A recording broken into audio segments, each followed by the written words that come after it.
Everyone, इस video में हम अकाउंटिंग का रिवीजन करेंगे। उसमें सिनॉप्सिस मैंने बनाए हैं, उसका पीडीएफ आपको डिस्क्रिप्शन की मैं लिंक में मिल जाएगा। टेलीग्राम ग्रुप को ज्वाइन कर लें, यूट्यूब चैनल को सब्सक्राइब कर लें ताकि आने वाली जो भी रिवीजन वीडियो रहेंगी सिनॉप्सिस आपको मिल जाए। चलिए टाइम वेस्ट नहीं करते हैं। तो अकाउंटिंग जो एक इंपॉर्टेंट टॉपिक है, लगभग 10 से 12 क्वेश्चन उसमें आते हैं ईपीएफओ में।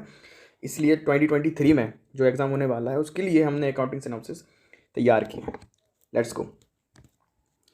तो सबसे पहले अकाउंटिंग से बहुत बेसिक टर्मिनोलॉजी आती है क्वेश्चन में, एग्ज़ाम में, पीवाईक्यू में। तो स्टार्ट करते हैं सीधा। अकाउंटिंग मतलब क्या है? तो accounting simply language of business कहलाती है। तो यूपीएस से क्या पूछ सकता है कि which of the following is known as language of business. Option वहाँ पे दे देगा, वहाँ पे 4। तो उसमें क्या आ जाएगा? अकाउंटिंग, लैंग्वेज ऑफ बिजनेस, और ये रिकॉर्ड बिजनेस ट्रांजैक्शन को रिकॉर्ड करता है। मतलब क्या है? डेफिनेशन ये लिखी है, तो डेफिनेशन हमारा रिटन एग्जामिनेशन है नहीं। फिर अकाउंटिंग प्रोसेस हम देखें तो जो भी इकोनॉमिक इवेंट होते हैं उससे हम रिकॉर्ड करेंगे, वहाँ से ट्रांजैक्शन होगा, जो भी उसको रिकॉर्ड करना अकाउंटिंग का प्रोसेस है। बाकी डिसीजन मेकर्स को हम कम्युनिकेट करेंगे। फिर डिसीजन मेकर बाकी इन्फॉर्मेशन के बेसिस पे जो भी हमने रिकॉर्ड किया है उसके बेसिस पे डिसीजन लेंगे। ये पूरी की पूरी ऑब्जेक्टिव होता है अकाउंटिंग का। फिर प्रोसीजर ऑफ अकाउंटिंग अगर देखें तो जनरेटिंग फाइनेंशियल इन्फॉर्मेशन और using the in financial information, 2 part है। पहला पार्ट है फाइनेंशियल इन्फॉर्मेशन जनरेट कहाँ से होगा, तो पहला हमें रिकॉर्ड करना पड़ेगा, फिर क्लासीफाई करना पड़ेगा, सेकेंड बॉक्स, फिर समराइज करेंगे, उसके बाद हम एनालाइज करेंगे। एनालाइज करने के बाद में कम्युनिकेटिंग, मतलब जो भी हमने रिकॉर्ड किया उसको क्लासीफाई कर लिया। क्लासीफाई का रिकॉर्डिंग मतलब कि हमारा ये असेट है कि लाइबिलिटी है, या हमारा सेल्स है कि परचेस है, क्लासीफाई हो गया। समराइज़ करने का मतलब हमारा प्रॉफिट कितना है, लॉस कितना है। फिर उसके बेसिस पे हम क्या एनालाइज कर सकते हैं कि हमारा फाइनेंशियल पोजीशन कितना है। फिर हम कम्युनिकेट करना मतलब इन्फॉर्मेशन किसी को देना, फिर उसको इंटरप्रेट करना कि उससे हम क्या समझते हैं। ये हो गया पूरा का प्रोसीजर ऑफ अकाउंटिंग।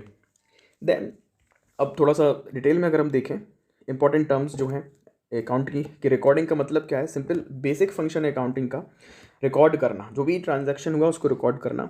जो जिसमें हम रिकॉर्ड करेंगे उसे क्या बोलेंगे? जर्नल बोलेंगे। अब यहाँ से इंपॉर्टेंट क्वेश्चन आ सकता है कि यूपीएससी बोलेगा which of the following is known as journal. और फंक्शन ऑफ जर्नल क्या है? सिंपली अकाउंटिंग और कॉमर्स के जो भी इकोनॉमिक ट्रांजैक्शन होंगे, हमारे फाइनेंशियल ट्रांजैक्शन होंगे, उसको रिकॉर्ड करने का काम कहाँ पे होता है? जर्नल में। सिंपल एक बुक है जर्नल जिसे बोलते हैं। क्लासीफाइंग मतलब क्या हो गया?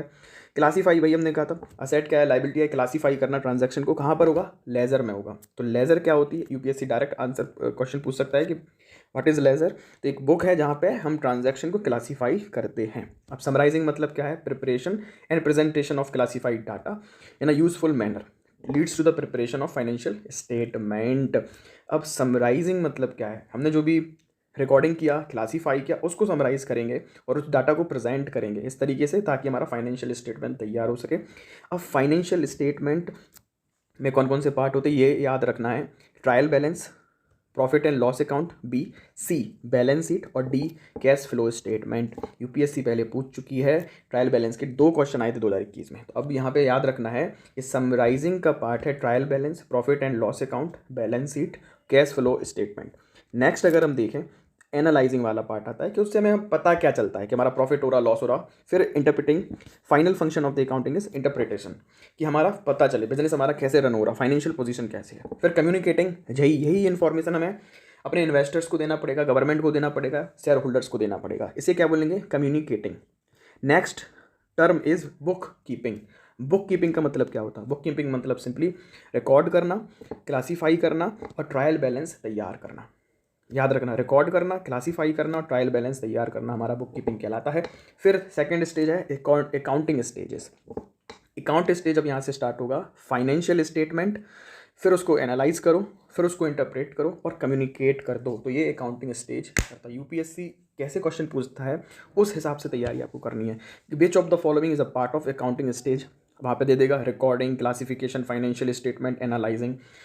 तो आप 2 एलिमिनेट करोगे, वहाँ पे कौन बचा कौन नहीं, तो आंसर सीधा डायरेक्ट देना पड़ता है। नाउ आइडेंटिफिकेशन ऑफ ट्रांजैक्शन, कैसे अकाउंटिंग प्रोसेस चलती है। तो सबसे पहले अकाउंटिंग साइकिल के लिए इनपुट हमें चाहिए। तो इकोनॉमिक इवेंट होगा, मतलब इकोनॉमिक ट्रांजैक्शन होगा। फिर इकोनॉमिक ट्रांजैक्शन को हम क्या करेंगे? उसको रिकॉर्ड करेंगे। कहाँ पर रिकॉर्ड करते हैं? जनरल में, ये बॉक्स बना हुआ है। फिर क्लासीफाई करेंगे उसको। कहाँ क्लासीफाई किया जाता? लेजर में क्लासीफाई किया जाता। फिर समराइज़ किया जाएगा, समराइज से ट्रायल बैलेंस तैयार होगा और फाइनल अकाउंट हमारा तैयार हो जाएगा। और इसको हम बाद में आउटपुट के तौर पर कम्युनिकेट कर देंगे। Next is primary objective of accounting. Primary objective क्या है अकाउंटिंग का हमारा? सिंपली रिकॉर्ड करना। किसको रिकॉर्ड करेंगे? बिजनेस ट्रांजैक्शन को रिकॉर्ड करेंगे। फिर सेकंड ऑब्जेक्टिव हमारा कैलकुलेट करना, प्रॉफिट हो रहा कि लॉस हो रहा। तीसरा objective providing information for decision makers. और चौथा to know the solvency position. Solvency position कैसी है, हमारे फाइनेंशियल पोजीशन टोटल ऑल क्या चल रहा। देन फंक्शंस ऑफ अकाउंटिंग क्या है, ऑब्जेक्टिव देख लिए। फंक्शन ऑफ अकाउंटिंग क्या है? मेंटेनिंग सिस्टमिक रिकॉर्ड, कम्युनिकेटिंग, जो हमने ऊपर पढ़ा वही रिवीजन यहाँ पे वापस हो रहा है और कुछ भी नहीं हो रहा, कि मीटिंग लीगल रिक्वायरमेंट है, फिक्सिंग रिस्पॉन्सिबिलिटी है, डिसीजन मेकर है, इन सब चीज़ों के बारे में। ठीक है,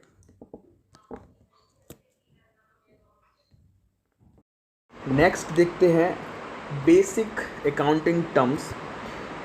for example business entity. Business entity क्या कहलाती है? सिंपली एक स्पेसिफिक आइडेंटिफाई बिजनेस इंटरप्राइज। हम जिसको एक बिजनेस इंटरप्राइज अलग से पहचान दे सकते हैं, जैसे कि एक फॉर एग्जांपल सिंपली दुकान जो होती है बिजनेस एंटिटी कहलाती है। ट्रांजैक्शन क्या है? एक्सचेंज ऑफ वैल्यू जहाँ पर होता है उसे ट्रांजैक्शन बोलेंगे। परचेज क्या होता है? परचेज मतलब गुड्स टू बी डील्ड। हम जो भी दुकान में सामान बेचेंगे उसको परचेजेस में माना जाएगा। तो कैश भी हो सकता है परचेज, और क्रेडिट के फॉर्म में भी हो सकता है। सेल्स का मतलब क्या होता है? Total revenue from the goods. हमने जो भी सामान बेचा है, हमने जो भी सर्विस प्रोवाइड किया, उससे हमें कितना रेवेन्यू, हमें कितना पैसा मिला शुरुआत में ही, उसे हम सेल्स बोलेंगे। फिर रेवेन्यू का मतलब क्या होता है? अमाउंट बाय सेलिंग गुड्स और सर्विसेज। बेचने के पर जो हमें मिलेगा उसे रेवेन्यू सेल्स बोलेंगे। एक्सपेंसेस यानी खर्च होना, तो cost incur to earn revenue. हमने पैसे कमाने के लिए कितना पैसा खर्च किया उसे क्या बोलेंगे हम? एक्सपेंसेस। तो और एक्सपेंसेस कैसे हो सकता है? जैसे कि डेप्रिसिएशन में, रेंट में, वेजेस देना पड़ेगा, सैलरी देना पड़ेगा, इंटरेस्ट देना पड़ेगा, ये हमारे सारे के सारे एक्सपेंसेस कहलाएंगे। असेट्स क्या होगा? Economic resources of enterprises express in the monetary terms. मतलब जो भी चीज़ें हम अपनी एंटरप्राइज में यूज़ करेंगे प्रॉफिट जनरेट करने के लिए, इकोनॉमिक रिसोर्सेज, उन्हें हम असेट्स बोलेंगे। अब दो प्रकार के असेट्स होंगे, फिक्स्ड असेट, एक करंट असेट। फिक्स्ड असेट मतलब जो लंबे समय तक हमारे साथ में हमें इकोनॉमिक बेनिफिट दे। करंट असेट मतलब जो शॉर्ट टर्म के लिए हमारे इकोनॉमिक बेनिफिट के लिए होता है, उसे बोलेंगे करंट असेट्स। अब लायबिलिटी क्या होता? लायबिलिटी सिंपली हमारे लिए जो इकोनॉमिक बेनिफिट ना दे बल्कि इकोनॉमिक लॉस दे, एक इकोनॉमिक टर्म है। ऑब्लिगेशन है हमारे लिए जो हमें चुकाना पड़ेगा बाद में जाके, तो डायरेक्ट भी हो सकता है ऑब्लिगेशन, इनडायरेक्ट भी हो सकता है। Then long term liability, short term liability same जैसे एसेट था, पेबल आफ्टर 1 ईयर, जो 1 साल के बाद में देना वो लॉन्ग टर्म लायबिलिटी, 1 साल के पहले चुकाना है जो कर्ज, वो हमारा शॉर्ट टर्म लायबिलिटी कहलाएगा। कैपिटल क्या होता? Amount invested by the owner in the firm. जो भी आपने अपनी दुकान में पूंजी लगाई है उसी को कैपिटल बोलेंगे स्टार्ट करने के लिए बिजनेस। अब इनकम क्या कहलाएगा? Revenue minus expenses. आपने बेचा सामान 100 रुपये, लेकिन सामान खरीदा कितने था बेचने के लिए? 50 रुपये का, तो रेवेन्यू माइनस एक्सपेंस करेंगे, हमारा 50 रुपये का इनकम कहलाएगा। गेन क्या होता? Profit of irregular nature. Gain और प्रॉफिट में यही अंतर होता है, प्रॉफिट रेगुलर नेचर का और गेन जो होगा इरेगुलर नेचर का होगा, जो चेंज होता रहे। फिर लॉस क्या होगा? Something against which firm receives no benefit, जिससे हमें कोई भी फ़ायदा नहीं हो रहा, वो लॉस होगा। प्रॉफिट यानी रेवेन्यू माइनस कॉस्ट। अभी कॉस्ट क्या होती है? कॉस्ट मतलब होता है ओवरऑल कॉस्ट, हमने जो दिया, हमने परचेस किया रॉ मटेरियल, फिर हमारा ट्रांसपोर्टेशन में पैसा लगा होगा, डेप्रिसिएशन हुआ होगा, उसको माइनस करेंगे तो हमें प्रॉफिट मिलेगा। ग्रॉस प्रॉफिट क्या होता है? Overall sales revenue minus direct cost of the goods. ठीक है। Net profit revenue minus all type of expenses. तो नेट प्रॉफिट में सारे टाइप का, हर प्रकार का एक्सपेंसेस इंक्लूड है। आपका रेंट भी इंक्लूड है, डेप्रिसिएशन भी इंक्लूड है, इलेक्ट्रिसिटी बिल भी इंक्लूड है, तब हमारा नेट प्रॉफिट होगा। डिस्काउंट क्या होगा? Deduction in the prices of the goods sold. जो अपनी आपने सामान बेचा उस पर कितना डिडक्ट किया, कम किया, उसे डिस्काउंट बोलेंगे। ट्रेड डिस्काउंट होता, एक होता कैश डिस्काउंट। ट्रेड डिस्काउंट जब आप बेच रहे थे सामान उस समय कितना कम किया, उसे ट्रेड डिस्काउंट बोलेंगे। कैश डिस्काउंट क्या होगा? कैश मतलब जिस समय आप पेमेंट ले रहे थे उस समय आपने पेमेंट के लिए अगर कोई और डिस्काउंट दिया, उसे कैश डिस्काउंट बोलेंगे। बाउचर क्या होता? सिंपली एक डॉक्यूमेंट्री एविडेंस है कि आपने ट्रांजैक्शन किया है। अगर आप कैश में लेते हो तो आपको पर्ची बना के दे देता और आप जीएसटी इनवॉइस मिल जाता कहीं से, है ना, तो वो वाउचर कहलाएगा। ड्राइंग मतलब सिंपली कोई भी मालिक अपनी दुकान से खुद के पर्सनल यूज़ के लिए जो भी सामान लेगा, पैसे भी ले सकता है, कोई असेट भी ले सकता है, वैल्यूएबल गुड्स ले सकता है, उसे हम ड्राइंग बोलते हैं। स्टॉक्स मतलब क्या होता है? स्टॉक्स मतलब होता है सिंपली मेजर ऑफ समथिंग, कितना है, कोई भी चीज़ कितनी है। तो आपने दुकान जिस दिन खोली थी तो बेचने के लिए सामान कितना था, उसे स्टॉक बोलेंगे। क्लोजिंग स्टॉक मतलब ending inventories, unsold goods at the and. तो जब आप कैलकुलेशन कर रहे हैं, अकाउंटिंग कर रहे हैं उस फाइनेंशियल ईयर में, उस टाइम में, तो बचा हुआ सामान क्लोजिंग स्टॉक। ओपनिंग स्टॉक जब हम स्टार्ट कर रहे थे तो ओपनिंग स्टॉक। डेटर्स मतलब कर्ज देने वाला। सन ड्राई डेटर्स मतलब होता total amount on closing in balance sheet. Balance sheet में हमारा कितना पैसा है जो हमें चाहिए है, डेटर्स जो हमें कर्जदार है हमारे। क्रेडिटर्स मतलब हु हैव टू पेड, हमें जिसको पैसा देना है, जिससे हमने पैसा लिया था, तो वो क्रेडिटर्स कहलाएगा सिंपली। नेक्स्ट अगर देखें, एक और इम्पॉर्टेंट टर्म्स है बुक कीपिंग। बुक कीपिंग क्या होती है? The art of keeping a permanent record of business transaction is book keeping. दो टर्म याद रखने हैं। बुक कीपिंग क्या है? सिंपली परमानेंट रिकॉर्ड मेंटेन करना ही बिजनेस ट्रांजैक्शन का बुक कीपिंग कहलाता है। इसमें कौन कौन सी डिटेल्स रहेंगी कि टोटल सेल्स कितना हुआ, टोटल परचेस कितना है, टोटल कैश रिसीट कितना है, टोटल पेमेंट कितना है हमारा, ये हमारी डिटेल्स बुक कीपिंग में रहेंगी। तो यूपीएससी आपसे पूछ सकता है कि the art of keeping a permanent record of business transaction is known as, 4 option दे देगा, तो आंसर क्या होगा? Bookkeeping. नेक्स्ट चलें, maintenance of book of accounting and the preparation of the financial statement of company guided by companies act 1956। ये याद रखना है कि जो कंपनी का फाइनेंशियल अकाउंट है और अकाउंटिंग की बुक कीपिंग है वो किससे गाइडेड होती है? कंपनी एक्ट 1956 से होती है। डायरेक्ट आंसर क्वेश्चन आता है वहाँ पे कि किस एक्ट से है। कोऑपरेटिव सोसाइटीज़ हैं तो कोऑपरेटिव सोसाइटी एक्ट होगा। बैंक और इंश्योरेंस कंपनी है तो स्पेसिफिक एक्ट अलग से होगा उनका। और फॉर सोल प्रोप्राइटरशिप के लिए और पार्टनरशिप के लिए कोई स्पेसिफिक लेजिस्लेशन नहीं है। इनकम टैक्स 1961 का सम केसेस में अप्लाई होता है। तो यहाँ से हम क्या याद कर सकते हैं कि अलग अलग एंटिटीज़ के लिए अलग अलग एक्ट होते हैं। तो अगर यूपीएससी ये दे दे कि all enterprise covered by this act, तो ऑल एंटिटी एक ही एक्ट में नहीं आएगा, डिपेंड करेगा कि एंटिटी का टाइप क्या है। फिर objectives of book keeping. Book keeping हमें करनी क्यों है? पहला, complete and permanent record of transaction हमारे पास रहेगा। दूसरा क्या है कि फाइनेंशियल इफेक्ट क्या है हमारा बिजनेस का, उसकी पोजीशन क्या है, हम वो समझ सकते हैं। तीसरा है different between the book keeping and accounting. Book keeping और अकाउंटिंग में डिफरेंस है, उसके ऑब्जेक्ट बना सकते हैं। अभी क्या डिफरेंट है? Simply identifying. बुक कीपिंग का मतलब सिंपल होता है आइडेंटिफाई करना, फिर मेज़र करना, रिकॉर्ड करना, क्लासीफाई फाइनेंशियल ट्रांजैक्शन। जो भी फाइनेंशियल ट्रांजैक्शन होगा, जो भी लेन देन हुआ हमारा, उसको आइडेंटिफाई करें, क्लासीफाई करें, रिकॉर्ड कर लो। लेकिन अकाउंटिंग में क्या होता है? समराइज़ करना, रिकॉर्डिंग, इंटरप्रेट करना और कम्युनिकेशन इम्पॉर्टेंट है अकाउंटिंग में। उसको एनालाइज़ करना ज़रूरी है। जो भी हुआ ट्रांजैक्शन, एनालाइज़ का मतलब क्या होता है? हम इससे क्या समझते हैं, आने वाले समय में हमें कितना प्रॉफिट होगा, लॉस होगा, ये एनालाइज़ करता है। बुक कीपिंग का एम क्या होता है? सिस्टमैटिक रिकॉर्डिंग करना। अकाउंटिंग में क्या होता? समझना बिजनेस इनकम को या फाइनेंशियल पोजीशन कैसी है, उसको समझना। बुक कीपिंग का स्कोप कितना है? लिमिटेड है। अकाउंटिंग का स्कोप वाइड होता है। बुक कीपिंग में वाउचर नेसेसरी है, मतलब एविडेंस होना चाहिए। अकाउंटिंग के लिए बुक कीपिंग ही बेसिस आएगा बनकर। फिर बुक कीपिंग एलिमेंट्री नॉलेज होना चाहिए, ज़्यादा बहुत नहीं, बेसिक नॉलेज से बुक कीपिंग की जा सकती है। लेकिन अकाउंटिंग के लिए इन डेप्थ नॉलेज चाहिए। तो यूपीएससी डायरेक्ट पूछ सकता है for which of the following function in depth knowledge is required? Book keeping, accounting वगैरह वगैरह, आंसर होगा अकाउंटिंग। फिर बुक कीपिंग फर्स्ट स्टेप है अकाउंटिंग के लिए। और अकाउंटिंग का है क्या मतलब होता है? Accounting begins where book keeping ends. जहाँ पर बुक कीपिंग ख़त्म होती है वहाँ पर अकाउंटिंग स्टार्ट होती है।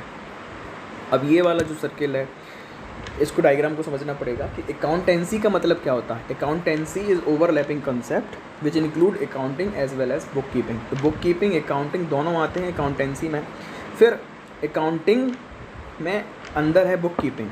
So book keeping is a part of accounting book keeping and accounting is a part of accountancy. तो अकाउंटेंसी सबसे बड़ा कॉन्सेप्ट, उससे छोटा अकाउंटिंग, उससे छोटा बुक कीपिंग। नाउ सब फील्ड्स ऑफ अकाउंटिंग या फिर ब्रांचेस कौन कौन सी है अकाउंटिंग की? तो एक फाइनेंशियल अकाउंट होता, फाइनेंशियल अकाउंटिंग यानी फाइनेंशियल ट्रांजैक्शन के बारे में अकाउंटिंग होना, ऑर्गेनाइजेशन सक्सेस, फाइनेंशियल साउंडनेस है कितना है, ये फाइनेंशियल अकाउंटिंग हो जाएगी।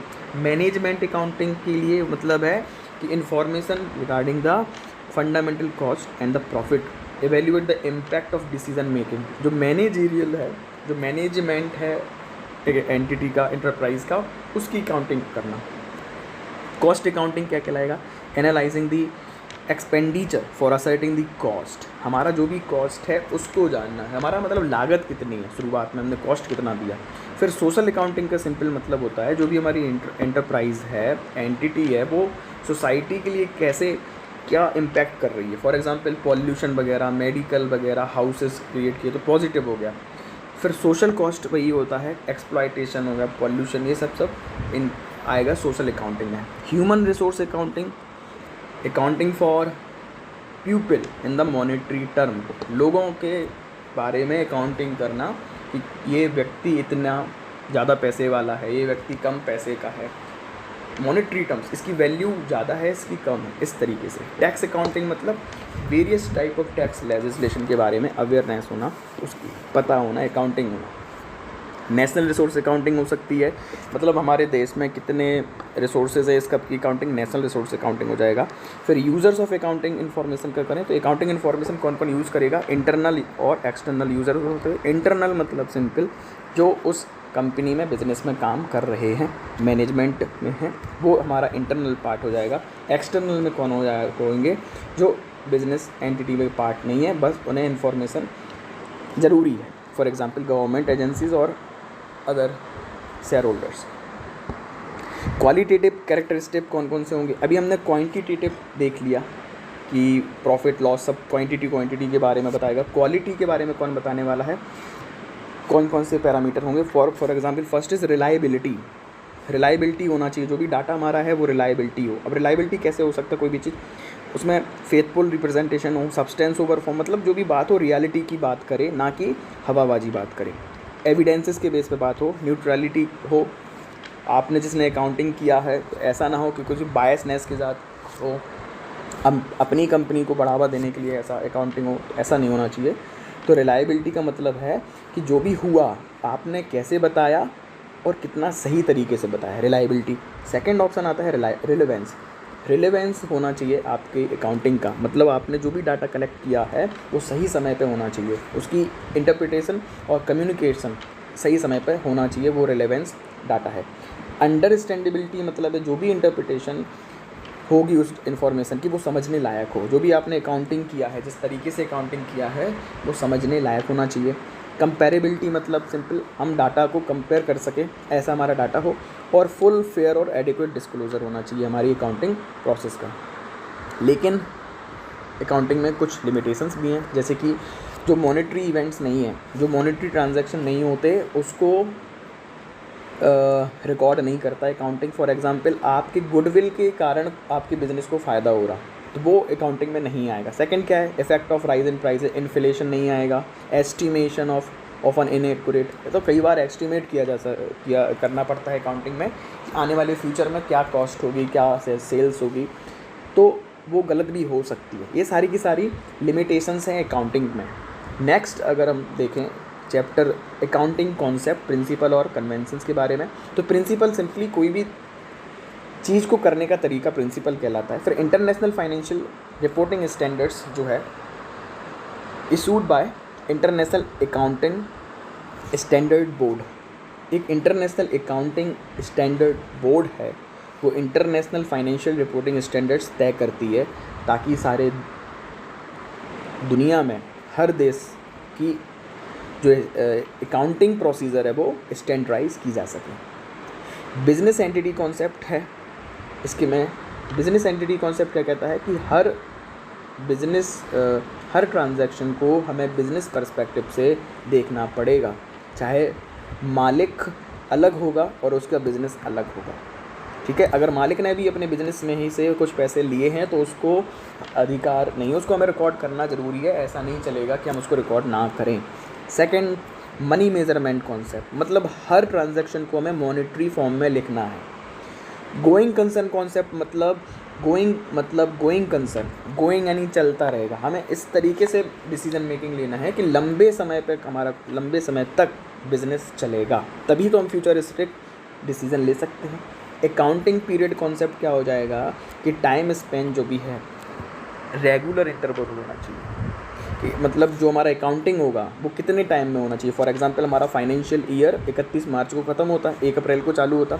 वैसे ही यहाँ पर 2 एक्ट हैं, company act 1956, income tax act. दोनों इनकम स्टेटमेंट तैयार करने के लिए एनुअल टाइम देता है। ये इम्पोर्टेंट है कि इनकम स्टेटमेंट को एनुअल प्रिपेयर करना पड़ेगा। ये कौन सा एक्ट बताता है, यूपीएससी पूछ सकता है। तो कंपनी एक्ट 1956 बताता है, इनकम टैक्स एक्ट बताता है। ये दोनों आंसर याद रखने पड़ेंगे, तो कोई एक आंसर वहाँ पे दिया रहेगा। Next concept is accounting cost concept. Only purchase price record which include cost of acquisition, transportation, installation. Market price को रिकॉर्ड नहीं करना है। जो भी एक्चुअल प्राइस है, जितना हमने खर्च किया है ख़रीदने में, लाने में और इंस्टॉल कराने में, उसी को हम रिकॉर्ड करेंगे। और इसी प्राइस को हिस्टोरिकल कॉस्ट भी बोला जाता है। यूपीएससी पूछ सकता है which of the following is known as historical cost, simply. फिर कॉन्सेप्ट है dual aspect concept. Dual aspect concept क्या है? Every transaction has a dual nature, मतलब अब कोई भी ट्रांजैक्शन होगा, या तो लेन होगा या तो देन होगा। तो आपके लिए लायबिलिटी हो सकती है, किसी के लिए वो असेट हो जाए, हो सकता है कि नहीं हो सकता। तो आपने परचेज़ किया, किसी ने सेल किया होगा। सेम, आपने सामान ख़रीदा तो आपकी पास में सामान की क्वांटिटी बढ़ जाएगा, लेकिन आपने उसके लिए पैसे खर्च किए होंगे तो पैसे का कम होंगे, तो पैसे कम हो जाएंगे, सामान बढ़ जाएगा। तो डुअल नेचर हो गया आपका ट्रांजैक्शन का, ये है dual aspect concept. Revenue recognition realisation क्या होता कि जब तक रेवेन्यू रियलाइज़ ना किया जाए उसको हमें रिकॉर्ड नहीं करना है। अब रियलाइज़ का मतलब क्या होता है? रियलाइज़ का मतलब होता है जो भी हमने ट्रांजैक्शन किया था उसका पैसा हमारी जेब में आ जाना चाहिए, तब वो रियलाइजेशन माना जाएगा। ऑर्डर मिलने पे नहीं माना जाएगा कि हमें ऑर्डर मिल गया तभी हम उसको रिकॉर्ड कर ले, नहीं। तब जब हमारा पैसा आ जाएगा हमारी जेब में, हमारी सेल्स का, तभी हम मानेंगे कि हमारा रेवेन्यू जनरेट हुआ है। एक्रूअल कॉन्सेप्ट मतलब होता है एक उधारी के हिसाब से, कि उधारी भी मान लिया जाएगा इस हिसाब से। According to accrual concept, an amount of money that is yet to be paid और received at the end of the accounting period. Actual expenses and actual income बताता है, नेट प्रॉफिट बताता है, क्योंकि आज नहीं तो कल पैसा तो मिलना ही है, वो उधारी का पैसा है। एक्रूअल कॉन्सेप्ट है। नेक्स्ट कॉन्सेप्ट आता है मैचिंग कॉन्सेप्ट। मैचिंग कॉन्सेप्ट कहता है simply expenses should be matched with the revenue during that period. तो आप जब रिकॉर्ड करोगे आपकी सेल्स का, तो उस सामान का परचेज तभी से रिकॉर्ड करोगे जब वो सामान बेचा जाएगा। तो उसका कॉस्ट हम तभी लिखेंगे जब वो बिका है, तो सेलिंग प्राइस, कॉस्ट प्राइस तभी लिखेंगे। तो मैचिंग कॉन्सेप्ट ये सिंपली कहता है expenses is recognised not when cash is paid but when an asset और service has been used to generate revenue. ठीक है। कंजर्वेटिज्म कॉन्सेप्ट क्या कहता है कि थोड़ा सा सोच समझ के प्लानिंग करनी चाहिए। For example policy of playing safe, pessimistic attitude दर्शाता है profit should not be overstated, हमें प्रॉफिट ज़्यादा नहीं बताना, ये कहता है कंजर्वेटिज्म कॉन्सेप्ट। और recorded until realized but all losses even those which may have a remote possibility are to be provided for the account। मतलब अगर आपको प्रॉफिट हो रहा है, इन्फ्लेशन के कारण हो रहा, मार्केट के कारण, डिमांड के, तो वो आपको रिकॉर्ड नहीं करना जब तक वो रियलाइज़ ना किया जाए सर। लेकिन अगर लॉस की पॉसिबिलिटी है तो उसको रिकॉर्ड करना है, ये कंजर्वेटिज्म कॉन्सेप्ट कहता है। कंसिस्टेंसी कॉन्सेप्ट क्या कहता है कि हमारी जो पॉलिसी हैं, हमारी प्रिंसिपल्स हैं अकाउंटिंग के, वो सेम रहने चाहिए over the long period of time. ऐसा नहीं कि वो चेंज होते रहे, यूनिफॉर्म होना चाहिए, तभी तो हम कंपेयर कर सकते हैं एक कंपनी को दूसरे कंपनी से, एक बिज़नेस को दूसरे बिज़नेस से। Next concept is full disclosure concept, कि मतलब जितनी भी रिलायबल इन्फॉर्मेशन है, सिग्निफिकेंट इन्फॉर्मेशन है, सबको डिस्क्लोज करना ज़रूरी है। Objectivity concept simple as name suggest, कि जो भी अकाउंटिंग होगी, रिकॉर्डिंग ऑफ फाइनेंशियल ट्रांजैक्शन होगा, ऑब्जेक्टिविटी के साथ में होगा, अनबाइज्ड मैनर में होगा। ठीक है, डॉक्यूमेंट के बेसिस पे होगा। देन कन्वेंशन ऑफ मटेरियलिटी मतलब होता है to make financial statement meaningful only material fact should be noted और रिकॉर्डेड। मतलब जो बड़े बड़े ट्रांजैक्शन है, मतलब सिग्निफिकेंट है, जिनका जो डिसीजन को चेंज करेंगे, इन्फ्लुएंस करेंगे बिजनेस को, उनको ही हमें पहले रिकॉर्ड करना है। जो छोटे मोटे ट्रांजैक्शन होंगे, आपने 5 रुपये का पेन ले लिया, करोड़ों की कंपनी चल रही, तो उसको हम ऐसा नहीं है कि निगलेक्ट करें, लेकिन हम कहीं और उसको रिकॉर्ड करेंगे। तो ये है convention of materiality. Then fundamental accounting assumptions कौन कौन से होते हैं, जो हमने पढ़ लिया वहीं थोड़ा सा रिवीजन है। क्या अजम्पशन है? गोइंग कंसर्न, कि हमारा बिजनेस लंबे समय पे चलेगा।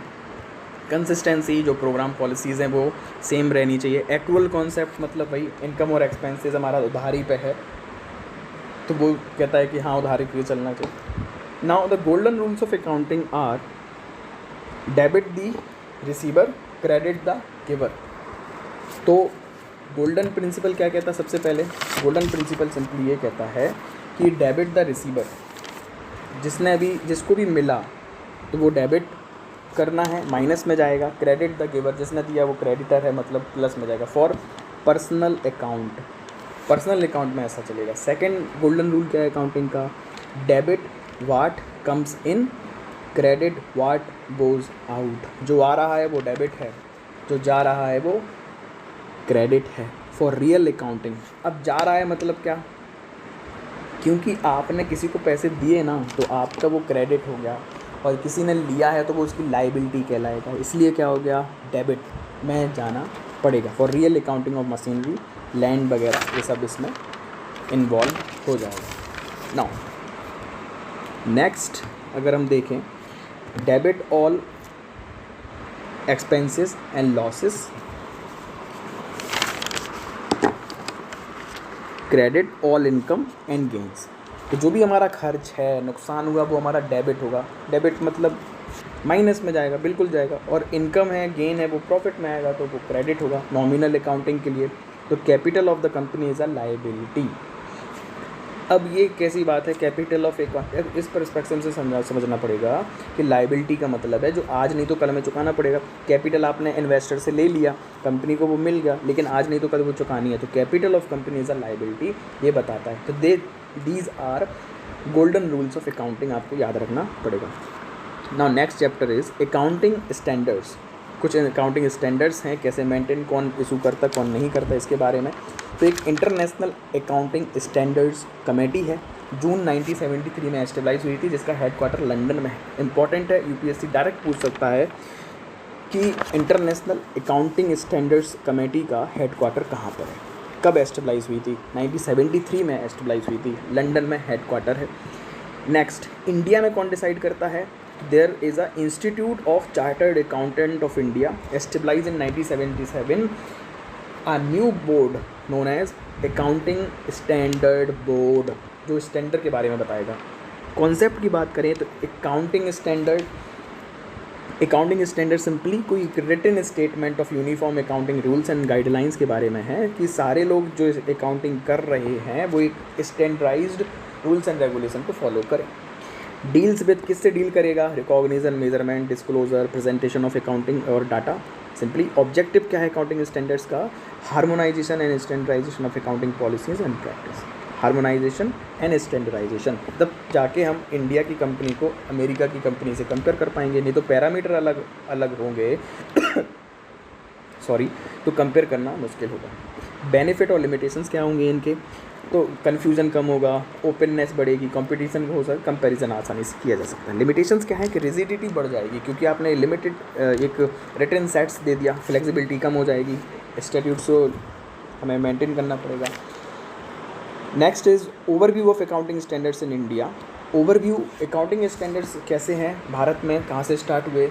तो जो इंटरनेशनल अकाउंटिंग स्टैंडर्ड कमेटी है उसने तो 40 के आसपास अकाउंटिंग स्टैंडर्ड इशू किए, लेकिन इंडिया में जो इंस्टीट्यूट ऑफ चार्टर्ड अकाउंटेंट है उसने अभी तक सिर्फ और सिर्फ 29 अकाउंटिंग स्टैंडर्ड इशू किए हैं। पहली बार 1979 में इशू किया था और लेटेस्ट जो है 29 नंबर का वो 2004 में इशू किया गया था। बस इतना हमें याद करना, और बाकी डिटेल में इसमें जाने की ज़रूरत नहीं है। अकाउंटिंग पॉलिसीज़ की बात कर लें तो accounting policies again specific accounting basis होंगे जिसकी बेसिस पे हम अकाउंटिंग को जज करेंगे, हमारे बिजनेस इंटरप्राइजेस को जज करेंगे, वो हमारी कुछ पॉलिसी होंगी। अकाउंटिंग कॉन्सेप्ट, अकाउंटिंग बेसिस बनाएंगे, accounting basis will become the accounting policies. No single list of accounting policy, ऐसे कुछ स्पेसिफिक पॉलिसी का लिस्ट नहीं है जिसको हम मान सके कि जो अकाउंटिंग पॉलिसीज़ बनाती हैं। Now selection of accounting policies, कैसे करना चाहिए अकाउंटिंग पॉलिसी का सिलेक्शन वगैरह वगैरह, यही सब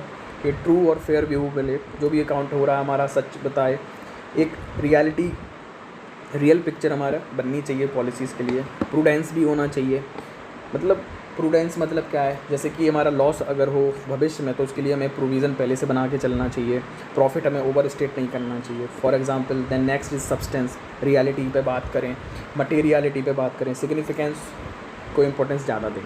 then disclosure of accounting policies, it is a part of financial statement और होना चाहिए। तो डिस्क्लोजर मतलब होता है कि जो भी इंफॉर्मेशन डाटा है हम उसको ओपन करें, जो भी मतलब पब्लिक के लिए अवेलेबिलिटी कराएं डाटा की, एट वन प्लेस, इस तरीके से होना चाहिए। नेक्स्ट अगर बात करें हम कि चेंज इन अकाउंटिंग पॉलिसीज़, अब अकाउंटिंग पॉलिसीज़ में चेंज कब हो सकता है, it is required by some statute, अगर कोई कानून ऐसा है तो उसकी ज़रूरत है हमें पॉलिसी में चेंज करने की तब कर दें, या फिर for more appropriate financial statement, अगर फाइनेंशियल स्टेटमेंट हमें सही से बनाना है और अच्छे से बनाना है, उसका इफेक्टिव एफिशिएंसी बढ़ानी है, तब किया जा सकता है। Accounting as a measurement discipline, valuation principle, accounting estimate etcetera. Measurement का मतलब क्या है, सिंपली किसी भी चीज़ का हम मेजरमेंट करें तो क्वांटिफिकेशन होता है, क्वांटिफिकेशन ऑफ यहाँ पर economic activities in terms of money, या फिर आवर्स के फॉर्म में भी हो सकता है सिंपली। देन ऑब्जेक्टिव और इवेंट्स टू बी मेजर्ड, तो हमें क्या मेज़र करना क्या नहीं करना। Accounting essentially includes measurement of information, accounting में हम क्या करते हैं, ज़्यादातर हम ट्रांजैक्शन, फाइनेंशियल ट्रांजैक्शन, और वो भी एक प्रकार का इन्फॉर्मेशन ही है। यहाँ पर इंपॉर्टेंट एक टर्म है कि रीपेमेंट एबिलिटी जो होती है उसी को हम डेट सर्विसिंग कहते हैं, बस यहाँ से कोई संदर्भ नहीं था, इसका कंटेक्स्ट नहीं था। Next important concept is standard और स्केल ऑफ मेजरमेंट, तो मेजरमेंट का स्केल क्या होना चाहिए, कितना होना चाहिए। तो मनी हमारा एक कॉमन स्केल है मेजरमेंट का, बट मनी के साथ में प्रॉब्लम क्या है, वो चेंज होती रहती है। फॉर एग्जांपल मनी, तो मनी कुछ नहीं होता, मनी करेंसी के फॉर्म में रिप्रेजेंट करते हैं हम, लेकिन करेंसी वॉलेटाइल है। रुपी और डॉलर का जो रेशियो आज है, एक्सचेंज रेट है, वो कल नहीं होगा, चेंज हो जाएगा, इसलिए मनी यूनिवर्सल एप्लीकेबिलिटी नहीं है as a measurement. Now valuation principle क्या कहता है, वैल्यूएशन, 4 वैल्यूएशन प्रिंसिपल है कि वैल्यूएशन आप जब करें किसी भी चीज़ की मूल आंखें, valuation principle, there are 4 valuation principle. Valuation मतलब किसी की भी कीमत आंकना है आपको, तो ठीक है। First of all historical cost उसकी देखी जाए, हिस्टोरिकल कॉस्ट वही एक्विजिशन प्राइस, आपने ख़रीदा कितने में, ट्रांसपोर्टेशन, इंस्टॉलेशन का चार्जेस बस उसमें है, बाकी कुछ नहीं देखना कि आज मार्केट में प्राइस उसकी कितनी है, उससे लेना देना है। Second is current cost, current cost में अब आपको देखना है कि जो 5 साल पहले कोई भी सामान हमने ख़रीदा, अगर वो हम आज की डेट में ख़रीदेंगे तो कितना का होगा, उससे करेंट कॉस्ट बोलेंगे। रियलाइजेबल वैल्यू मतलब क्या होगा, आज उसकी वैल्यू बढ़ गई है किसी भी चीज़ की, जो मोबाइल आपने पहले, जो गाड़ी आपने पहले 50,000 में लिया था वो आज 1 लाख की है, बट जब आप अपनी गाड़ी बेचने जाओगे तो 1 लाख नहीं मिलेंगे, 80,000 70,000 रुपये मिलेंगे, उसे बोलेंगे realisable value. Then present value का मतलब क्या है, प्रेजेंट वैल्यू कि आज उसकी वैल्यू कितनी है, अभी फ़िलहाल उतनी वैल्यू कितनी है, आपने उतना ही पैसा अगर कहीं और इस्तेमाल किया होता, यूज़ किया होता, तो कितना उसका वैल्यू होता। For example time value of money, जैसे आपने किसी को उधार दे दिया 100 रुपये, फिर 1 महीने बाद ले लिया, तो 1 महीने का जो गैप आया उसने उस 100 रुपये की कीमत, अगर इन्फ्लेशन हो रहा है तो कम हो जाएगा, इसे बोलेंगे टाइम वैल्यू ऑफ मनी, जो आपने सेक्रीफाइस किया, ठीक है। देन अकाउंटिंग एस्टिमेट्स क्या होता है, कभी कभी अकाउंटिंग में एस्टिमेट करा जाता है, तो एस्टिमेशन मतलब approximation of monetary amount. Nature of accounting estimate uncertain, flexible भी हो सकता है, इंपॉर्टेंट नहीं है। नाउ नेक्स्ट चैप्टर इंपॉर्टेंट है, फाइनेंशियल स्टेटमेंट और अकाउंटिंग रेशियोज़ कौन कौन से होते हैं। तो हर रेशियो को याद करने की ज़रूरत नहीं है, थोड़ा ब्रॉड आइडिया होना चाहिए कि अकाउंटिंग रेशियो का मतलब क्या है, कि रेशियो मतलब सिंपली एक मैथमेटिकल टर्म, दो क्वांटिटी के बीच में रिलेशन बताता है, ऑब्जेक्टिव क्या है कि सिंप्लीफाई अकाउंटिंग हो सके, इन्फॉर्मेशन को आसानी से कंपेयर कर सके, दो क्वांटिटी को एनालाइज कर सकें, प्रॉफिट हो रहा लॉस हो रहा। एडवांटेजेस क्या क्या होगा रेशियो से, फोरकास्टिंग हो सकती है और एनालाइज किया जा सकता है। अब यहाँ से इम्पोर्टेंट है कि types of ratio. Liquidity ratio क्या होता है? लिक्विडिटी रेशियो मतलब होता कि ratio which shows liquidity ability to pay stake holders. आपके पास में अभी फ़िलहाल कितना पैसा है, असेट्स हैं जो आप पे कर सकते हो, शॉर्ट टर्म में होता है लिक्विडिटी रेशियो। सेकंड आता है सॉल्वेंसी रेशियो। सेम कॉन्सेप्ट, जब लंबे समय में आपकी वैल्यू पे करने की एबिलिटी है, कॉन्ट्रैक्चुअल एब्लिगेशन है कि मतलब 4 साल 5 साल तक जो लोन लेने जा रहे हो, लेकिन आपकी सॉल्वेंसी कितना है, आप कितना पे कर सकते हो लंबे समय में, वो सॉल्वेंसी रेशियो है। एक्टिविटी या फिर टर्नओवर रेशियो क्या हो जाएगा? इफ़िशियंसी रेशियो हमें एफिशिएंसी बताएगा, इफ़ेक्टिव रिसोर्स कितना है, आप जो रिसोर्स यूज़ करते हो वो कितने इफ़ेक्टिव तरीके से करते हो, वो बताएगा हमारा इफ़ेक्टिव रेशियो, टर्नओवर रेशियो और एक्टिविटी रेशियो। प्रॉफिटेबिलिटी रेशियो क्या बताएगा? प्रॉफिटेबिलिटी, तो प्रॉफिट टू द रेवेन्यू, हमारा रेवेन्यू कितना हो रहा और उसमें प्रॉफिट कितना मिला, वो हमें मिलाएगा प्रॉफिटेबिलिटी रेशियो। अब यहाँ पे याद करना है सिंपल से, तो हेडिंग बस देखना है, हर एक फार्मूला यहाँ पे नहीं, इतना डिटेल में जाने की ज़रूरत नहीं है। लिक्विडिटी रेशियो कौन कौन से हैं? करंट रेशियो मतलब करंट असेट और करंट लाइबिलिटी। करंट असेट मतलब हमारे पास अभी फ़िलहाल में असेट कितने हैं और हमारी लाइबिलिटी कितनी है, उसको बोलेंगे करंट रेशियो। दूसरा होता है क्विक रेशियो मतलब क्विक असेट, क्विक यानी लिक्विड के फॉर्म में असेट कितना है और हमारी लाइबिलिटी कितनी है। ये हमारा लिक्विडिटी रेशियो के 2 एग्जाम्पल हो गए, टाइप हो गया। फिर सॉल्वेंसी रेशियो में कौन कौन आएगा? Debt equity ratio, total asset to debt ratio, या प्रॉपर्टी रेशियो, या फिर इंटरेस्ट कवरेज रेशियो। इसमें सबसे इम्पोर्टेंट होगा इंटरेस्ट कवरेज रेशियो कि आप इंटरेस्ट कितना कवर कर सकते हो। तो नेट प्रॉफिट कितना है आपका to the interest payment in the long term debt, आपको इंटरेस्ट कितना देना है और प्रॉफिट कितना होता है, इन दोनों का रेशियो जो होगा वो इंटरेस्ट कवरेज रेशियो बताएगा। एक्टिविटी टर्नओवर रेशियो जो इफ़िशियंसी और इफ़ेक्टिवनेस बताएगा। तो एक इन्वेंट्री टर्नओवर रेशियो मतलब जो इन्वेंट्री आपकी मशीनरी वगैरह है। फिर ट्रेड रिसीवेबल टर्नओवर रेशियो है, ट्रेड पेएबल टर्नओवर रेशियो है, एक वर्किंग कैपिटल टर्नओवर रेशियो है। तो एक याद ये रखना है कि टर्नओवर रेशियो में क्या बताता है, यूपीएससी ये पूछेगा, फॉर्मूले पूछे कम चांसेस हैं। टर्नओवर रेशियो में बताता है प्रोडक्टिविटी या efficiency, effectiveness. Then profitability ratio क्या बताएगा? हमारा प्रॉफिट कितना है। तो ग्रॉस प्रॉफिट रेशियो हो सकता है, ऑपरेटिंग प्रॉफिट रेशियो वगैरह हो सकता है कि हमारा प्रॉफिट कितना है। Now last partnership account.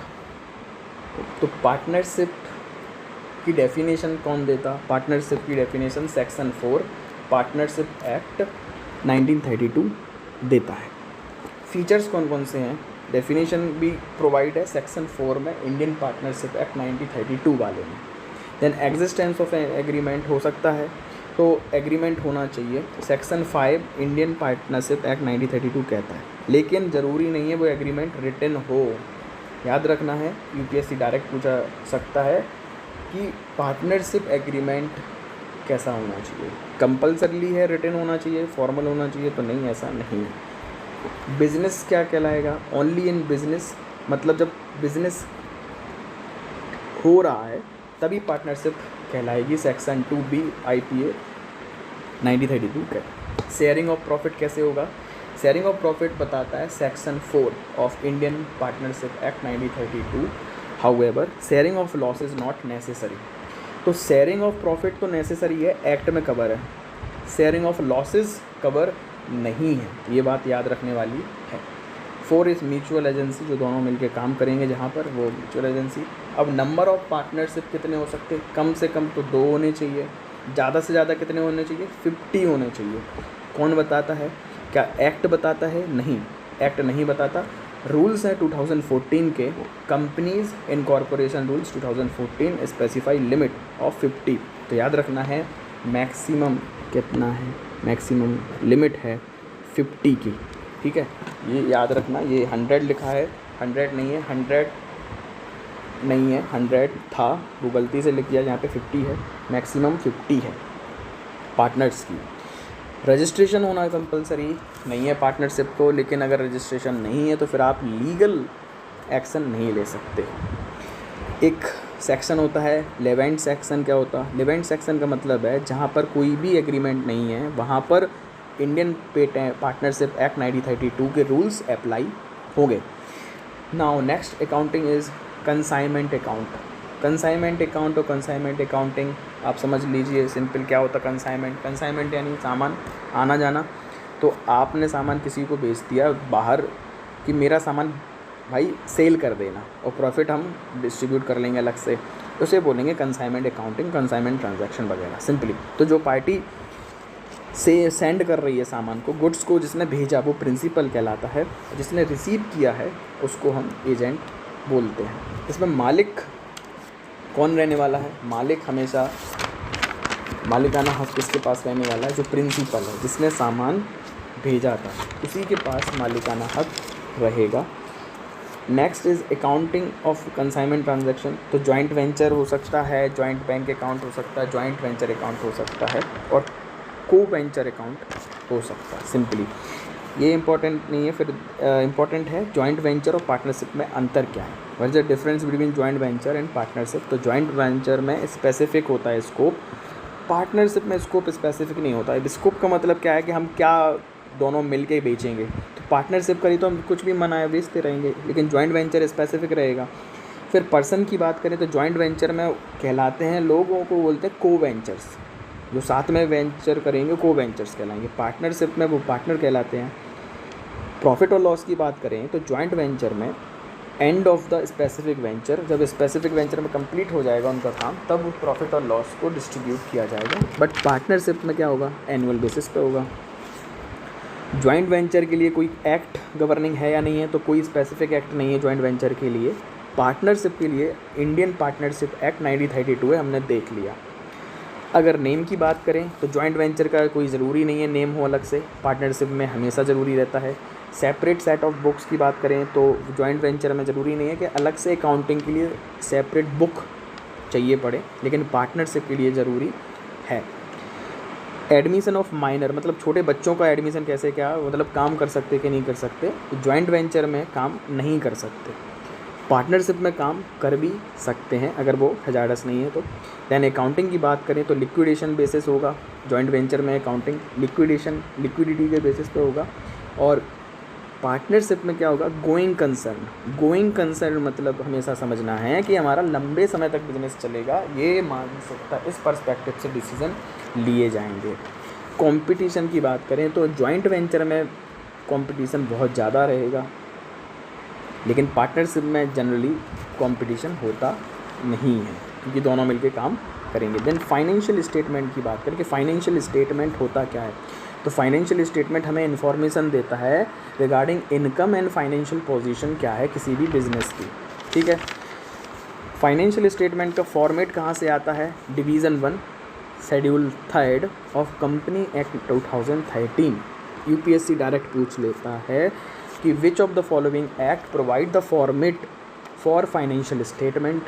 तो इसका आंसर क्या होगा? कंपनी एक्ट 2013 का जो कंपनी एक्ट है वो प्रोवाइड कराता है, वो भी किस शेड्यूल में? 3rd शेड्यूल में, डिवीज़न 1 में। Then rules, company accounting standard rules 2006 के अंदर it include 2 basic statement. 2 basic statement कौन से हैं फाइनेंशियल स्टेटमेंट में? पहला है इनकम स्टेटमेंट, प्रॉफिट और लॉस बताएगा। दूसरा आता है statement of financial position. Financial position का मतलब है बैलेंस शीट के हिसाब से आपके पास में असेट कितना है, लायबिलिटी कितनी है, आपका कैपिटल कितना है। तो याद रखना है फाइनेंशियल स्टेटमेंट में 2 अकाउंट होते हैं, बेसिक इनकम अकाउंट, एक स्टेटमेंट ऑफ फाइनेंशियल पोजीशन। और अदर स्टेटमेंट क्या रहेगा इसमें? एक रिटेन्ड अर्निंग और कैश फ्लो स्टेटमेंट भी इसमें रहेगा फाइनेंशियल स्टेटमेंट का पार्ट। कैपिटल एक्सपेंडिचर की बात करें तो कैपिटल एक्सपेंडिचर क्या होता है? जिस एक्सपेंडिचर से हमारा असेट क्रिएट होगा, हमारा फ़ायदा होगा, बेनिफिट हो, अर्निंग हो, तो वो खर्च जो हमारे फ़ायदे के लिए, वो कैपिटल एक्सपेंडिचर है, हमारा कुछ असेट क्रिएट होगा। रेवेन्यू एक्सपेंडिचर है जिसका खर्च, जो खर्च ऐसा खर्च है जिससे हमारा फिजिकल असेट क्रिएशन नहीं होगा, आपको दिखेगा नहीं लेकिन खर्च ज़रूरी भी है। जैसे आपको रेंट देना ज़रूरी है, सैलरी देना ज़रूरी है, ये हमारा रेवेन्यू एक्सपेंडिचर का पार्ट कहलाता है। एक और एक्सपेंडिचर है deferred revenue expenditure. Deferred revenue expenditure मतलब कि ऐसा एक्सपेंडिचर जो नेचर में रेवेन्यू एक्सपेंडिचर की तरह है, मतलब कोई फिजिकल असेट क्रिएट नहीं कर रहा बट लंबे समय में हमें ज़्यादा फ़ायदा देगा, लंबे समय में हमारे लिए फ़ायदेमंद होगा, वो डेफर्ड रेवेन्यू एक्सपेंडिचर कहलाएगा। कैपिटल रिसीट क्या होता है? कैपिटल रिसीट सिंपली ऐसा रिसीट्स, हमारे पास ऐसे पैसे आ रहे हैं जिससे या तो हमारी लाइबिलिटी बढ़ रही है, हमारे ऊपर कर्ज बढ़ेगा, या तो हमारा जो असेट है, हमारा जो भी असेट्स है वो कम होते चले जाएंगे। फॉर एग्जांपल आपने किसी को लोन दिया था, वो लोन रीपेमेंट कर रहा वो आदमी वापस से, तो कैपिटल तो रिसीट हो रही है लेकिन आपका असेट तो कम हो रहा। रेवेन्यू रिसीट क्या होती है? रेवेन्यू रिसीट मतलब कि जिस रिसीट से हमारा ना तो लाइबिलिटी बढ़ेगा ना तो असेट कम होगा।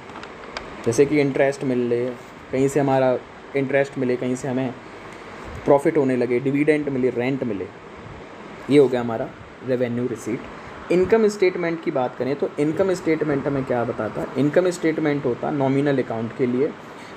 दो पार्ट होते हैं इनकम स्टेटमेंट में। पहले पार्ट में ट्रेडिंग अकाउंट जिसे बोलते हैं, ट्रेडिंग अकाउंट में आता है ग्रॉस प्रॉफिट और लॉस।